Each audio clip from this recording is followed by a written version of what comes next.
Hello everyone, मैं Arvind university में आपका स्वागत करता हूं। इंडिया लेवल पर दो बड़ी पोस्टों का यहां पर नोटिफिकेशन आउट हो चुका है। दो बहुत बड़ी भर्ती हैं, सभी युवा बेरोजगारों के लिए काफी बड़ी खुशखबरी। दो डिपार्टमेंट के अंदर भर्ती निकली है। एसएससी के अंदर फेज 10 की यहां पर वैकेंसी आउट हुई है। वहीं दिल्ली पुलिस के अंदर जो हेड कांस्टेबल है उसकी यहां पर वैकेंसी आउट हुई है। दोनों का डिटेल क्या है, एलिजिबिलिटी क्या होती है, एज लिमिट क्या है, सिलेक्शन प्रोसेस क्या है और इसके अलावा इसका सिलेबस क्या होता है और आगे की प्रक्रिया क्या होगी, कैसे चयन होगा, सभी टॉपिक्स में हम चर्चा करेंगे। तैयारी कहां से करें इस पर भी हम चर्चा करेंगे। तो पैशन से बनाकर वीडियो एंड तक देखते रहें। जिसने अब तक चैनल को सब्सक्राइब नहीं किया गाइस, वो चैनल को सब्सक्राइब करें, बेल आइकन को प्रेस करें, जिससे आने वाली सभी वीडियो का नोटिफिकेशन आप तक पहुंच जाए। आइए वीडियो को स्टार्ट करते हैं। तो यहां पर हम बात करते हैं सबसे पहले एसएससी सिलेक्शन पोस्ट फेज 10 की। इसमें जो टोटल पोस्ट हैं वो 1920 हैं। इससे पहले फेज 9 में कुछ वैकेंसी आई थी जो लगभग 3000 प्लस वैकेंसी थी और उसके बाद में फेज 10 का यहां पर वैकेंसी आउट हो गया है। फॉर्म डेट की अगर हम बात करें कब से कब तक इसके फॉर्म भरे जाएंगे, तो 12 मई यानी आज से इसके फॉर्म स्टार्ट हैं और फॉर्म भरे जाएंगे 13 जून तक।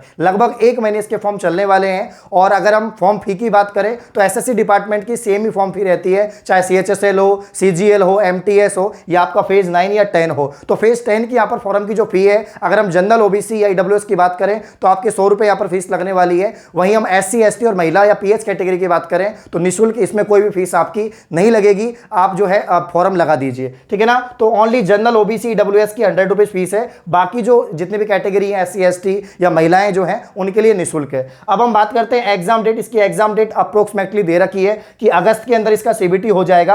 अगर हम एज लिमिट की बात करें तो अगर आपकी एज मिनिमम 18 है और मैक्सिमम 30 है और 1 जनवरी 2022 तक आपकी 18 उम्र हो रही है तो इस भर्ती के लिए आप अप्लाई कर सकते हैं, ठीक है ना। अब सबसे बड़ा प्रश्न है एलिजिबिलिटी, ठीक है ना। और काफी बच्चे समझते भी नहीं है सर ये एसएससी सिलेक्शन फेज 9 क्या होता है, फेज 10 क्या होता है। तो ये जो फेज 10 है ये क्या है, इसको समझेंगे। कौन कौन सी पोस्ट होती है, क्या काम होता है, क्या जो है जॉब प्रोफाइल होता है, इसमें थोड़ा हम जो है ध्यान देते हैं। तो सबसे पहले मैं आपको बताना चाहूंगा, एक तो क्या होता है कि जो पूरा कैलेंडर होता है एसएससी का कि भाई एमटीएस की इतनी वैकेंसी हर साल निकालनी है, सीजीएल की वैकेंसी निकालनी है, सीएचएसएल की वैकेंसी निकालनी है, वो तो फिक्स होती है, उनका शेड्यूल फिक्स होता है, उनका कैलेंडर फिक्स होता है। बट कुछ डिपार्टमेंट होते हैं एसएससी के, कुछ मिनिस्ट्रियल डिपार्टमेंट है, कुछ असिस्टेंट डिपार्टमेंट्स हैं, उनमें जो पोस्ट खाली होती है, मान लीजिए कोई भी विभाग है एसएससी डिपार्टमेंट के अंडर में आता है, उसमें कुछ 20 पोस्ट खाली हैं, 30 पोस्ट खाली हैं, मान लीजिए कोई भी है, जैसे एमटीएस की 10 पोस्ट खाली हो गई, असिस्टेंट की 20 पोस्ट खाली हो गई। तो ऐसा तो है नहीं कि भाई 10 पोस्ट के लिए,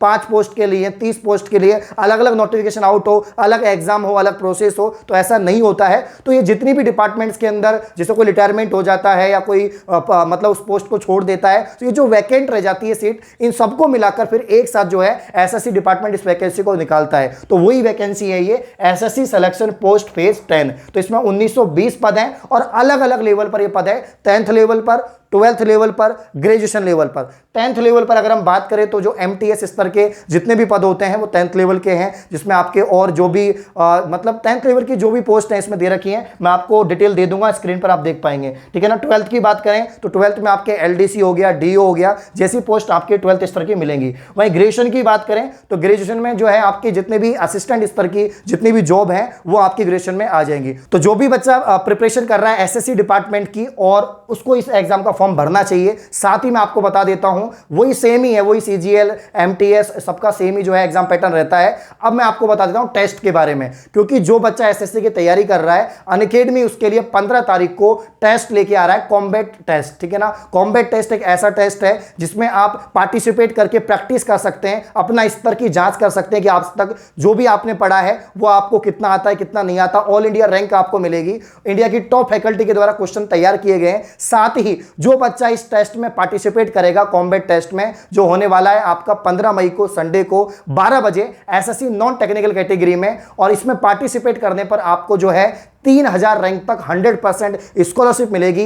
1 करोड़ तक स्कॉलरशिप दी जाएगी सभी विद्यार्थियों को। साथ ही जो है जो 100 लकी पार्टिसिपेट होंगे उनको लैपटॉप, फोन और जो है अमेजॉन के वाउचर भी दिए जाएंगे। तो ये सभी इनाम आपको मिलने वाली है, रिवॉर्ड्स आपको मिलने वाले हैं, ऑल इंडिया रैंक आपको मिलने वाली है। तो एक तो आपकी प्रैक्टिस होगी, दूसरे आपको रिवॉर्ड्स और स्कॉलरशिप आपको मिलेगी। तो सुनहरा अवसर है सभी विद्यार्थियों के लिए, इस टेस्ट में आप पार्टिसिपेट करें। इसका लिंक मैंने कॉमेंट में दिया हुआ है और डिस्क्रिप्शन में दिया हुआ है, उस पर क्लिक करना। इनवाइट कोड जो इनरोल कोड है वो लगाना, GENUINE10, और टेस्ट इनरोल हो जाएगा। जेन्युइन 10 लगा देना। बिल्कुल फ्री टेस्ट है, कोई भी बच्चा इस टेस्ट को दे सकता है, सभी पार्टिसिपेट करें जो बच्चा SSC रेलवे बैंक की तैयारी कर रहा है। तो इस संडे को 12 बजे ध्यान रहे और अभी इनरोल कर लो, सिर्फ पार्टिसिपेट करने से ही आपको इनाम मिल सकते हैं।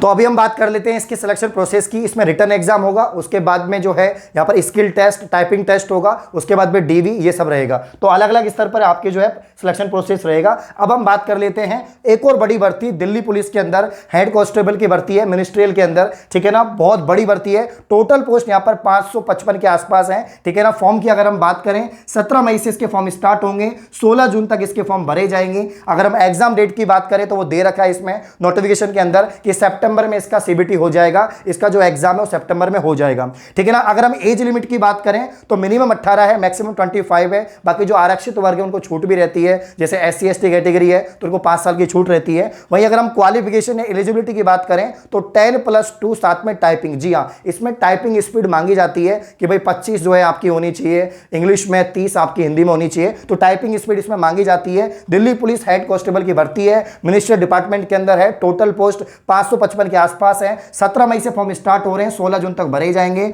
और जो भी बच्चा सपना देख रहा है कि भाई कंधों पर सितारे हो और वर्दी वाली जॉब यहां पर पाना चाह रहा है तो बहुत अच्छा मौका है आपके लिए। अगर आप तैयारी कर रहे हैं, आप 12वीं पास हैं, आपकी टाइपिंग अच्छी है, आप जो है मेहनत कर रहे हैं पहले से ही, तो इसमें फॉर्म लगाएं। और पद के ऊपर मत छोड़ा करो कि भाई इतनी कम पोस्ट है मैं तो फॉर्म नहीं लगाऊंगा, ऐसा मत सोचिया करें, क्योंकि आपको तो ओनली एक पोस्ट चाहिए। अगर आपकी तैयारी अच्छी है तो आपको पोस्ट बिल्कुल मिलेगी। तो इसमें भी फॉर्म लगाएं, इसके फॉर्म स्टार्ट हो चुके हैं, ठीक है ना। सिलेक्शन प्रोसेस तो आपको पता ही है, जैसे कि आपके कांस्टेबल की होती है, हेड कांस्टेबल की होती है। पहले आपका रिटन टेस्ट होगा, फिर आपका फिजिकल होगा, उसके बाद में आपका टाइपिंग होगा, उसके बाद में आपका फाइनल DV वगैरह होगा। तो लगभग 4-5 फेज होता है। तो ये 2 बहुत बड़ी भर्ती है। नोटिफिकेशन आउट हो चुके हैं, फॉर्म स्टार्ट इसका तो हो गया आज से, और इसके फॉर्म स्टार्ट हो जाएंगे 17 से। इनकी डिटेल और इनका जो PDF है, नोटिफिकेशन है, मैं आपको प्रोवाइड करवा दूंगा टेलीग्राम पर। जेन्युइन क्लासेस का टेलीग्राम है, वहां पर आप हमें जो है सब्सक्राइब कर लें, फॉलो कर लें। तो इस प्रकार और वीडियो पाने के लिए चैनल को सब्सक्राइब करें। धन्यवाद।